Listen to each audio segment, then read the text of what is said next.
Na hát szavaztok srácok, lányok, én Áron lennék, itt lennénk az Iron Channel egy újabb videóban. És a mai videóban nem mást hoztam el nektek, mint a 10 legszerencsétlenebb embert, aki beragadt bizonyos helyekre. Na de még mielőtt belekezdenénk a videóba, ne felejtsétek el feliratkozni és megnyomni a lájkot, hogyha szeretnétek még hasonló részeket, vagy esetleg folytatást ebből a videóból is. Nem is húznám tovább a szót, kezdjük a videót. Belegondoltatok már valaha abba, hogy beragadtok esetleg valahova? Belegondoltatok abba, mi van, hogyha nem megy értetek senki akár több órán keresztül? Na a mai videóban pont ilyen példákat hoztam el. 10. A 10. helyen nem más állna, mint egy börtönből való megszökés, ahol az emberünk úgy gondolta, hogy ő nekiáll a cellában található tárgyakkal megbontani a falat, és meg is indult, viszont beragadt oda, és arra a börtönőrök tudták kiszabadítani, és még kapott egy pár évet. Ezen a képeken amúgy, hogyha jobban megnézitek, valószínűleg hihetetlen fájdalmat élhetett át a fickó. 9. Sífelvonó. Ez a sífelvonó beakadt akkor, amikor ez a csávó úgymond kizuhant, ezért az éppen az egyik arra sielő ember megnyomta a visszaállító gombot, viszont emberünknek lecsúszant a gatyája, és hát egy jó 10 percen keresztül így lógott ott, annak ellenére, hogy mindenki mellette sielt le a hegyen. 8. A kaksizó kislány. Hát a kaksizó kislány az nem más, hogy járt, ugyanis tudjátok, filmekben meg amúgy valóságban is történik ilyen, hogy meg akarsz szökni éppen a mosdón. Beragadt az ablakon emberünk. Csaj, végül a tűzoltók tudták kiszedni a csajt, szerencsére nem esett baja. 7. A lift. Ha esetleg van egy kis klausztrofóbiátok, aki nem tudná, ez az annyit jelent, ez egy betegség, hogy félsz a bezárt helyektől, hát akkor ezt nem ajánlom neked nagyon. Ez az ember 37 órára, azaz több mint másfél napra ragadt be ebbe a liftbe, ahonnan sehol nem tudott menni, ezt egy zárlat okozta, és a rendszernek a leállása, és mivel több szint közé akadt be, így nem tudták kimenekíteni se, és nem is tudták, hogy ott van, hiába nyomta a csengőt, ugyanis nem működött. Ez New Yorkban történt ez az eset, az egyik irodaépületben, a 30. emeleten. És miután a srác megpróbálta kezével szétnyitni a lift ajtót, egy betonfalat villantott meg, és rájött, hogy innen már nincs menekvés. Itt is lenne a kamerakép, rosszul mondtam, 41 órát töltött a liftben, szóval itt is lenne a kamerakép, hogy éppen mit csinált ott 41 órán keresztül. Srácok, ha ragadtatok már be egy liftbe, akkor kommentbe várom a véleményeket.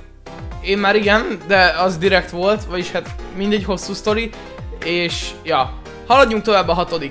Daniel Chung. Ő egy büntetett előilletű férfi volt, akit a rendőrök megtaláltak az utcán és bevágták egy tömlöcbe, ahol több mint 4 napot töltött semmi fény nélkül, ami egyszerűen rettenetesen borzasztó.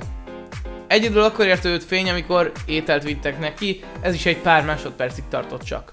4 napot töltött ott, ebben a cellában, semmiféle élelem, illetve víz nélkül. Ennek meg is lett a következménye, és még mielőtt elment volna az élők sorából, hagyott egy üzenetet az édesanyjának. Ez a 3. napon történt.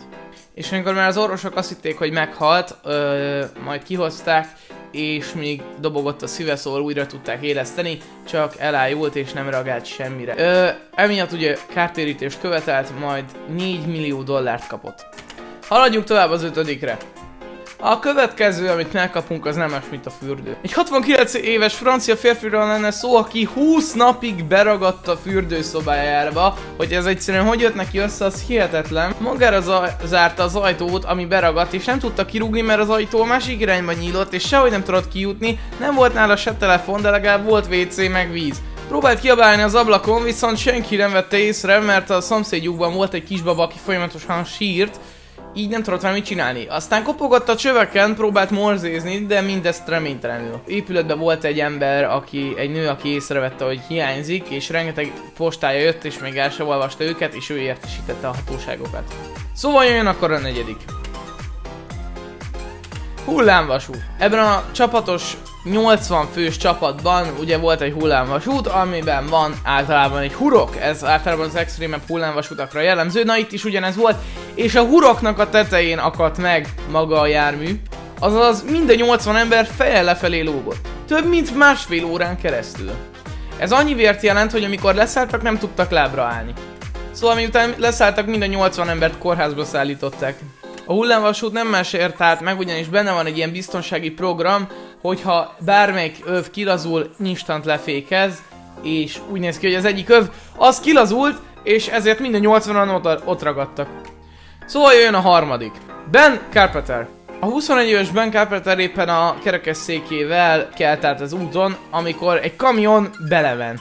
Amikor a kamionos kiszállt megnézni, hogy éppen minek mennek ki, hál' Istennek kis sebességgel, akkor látta, hogy beleakadt a kerekesszéke a kamionnak az első... Szóval belement a kamionnak az első légbeömlőjébe, amiben beleragadt a kerekesszékével együtt. 50 percig ott volt, ugyanis a kamionnak a sofőrje nem vette észre azt, hogy megakadt volna valami, és 50 percen keresztül a kamion maga előtt úgymond felaggatva tolta a kerekesszékes emberünket. Szóval jön az utolsó előtti, azaz második. Stephen Slavins. 2005-ben egy rendőrnek félrehúzódott Stephen Új-Mexikóban. Hittos vezetésért 2 évre csukták be egy speciális zárkába, aminek egyetlen egy ekkora kis ablaka volt, és azon érkezett be bármiféle fény, táplálék, esetleg víz. Amikor kikerült a zárkából, nem ismertek rá se a barátai, se a családja, és senki más sem. A fogai tönkrementek, ugyanis nem tudott elmenni fogorvoshoz, és ugye mivel amikor elkapták hittos vezetéssel, már erős fog problémái voltak. 2 év után úgy gondolta az egyik családtagja, hogy leteszi a díjat és kiszabadítja őt az zárkából. Nem kis összeg, mindössze $2 millió volt. És végül jön az első. Aaron Ralston. Film is készült róla, illetve egy könyv, aminek az a neve, hogy 127 órán keresztül. Aaron magában sielt Utahban, amikor ugyanis becsúszott az egyik kanyonba, ahova beragadt, és 137 órát töltött ott. És ő volt az az ember, aki kivágta onnan saját magát.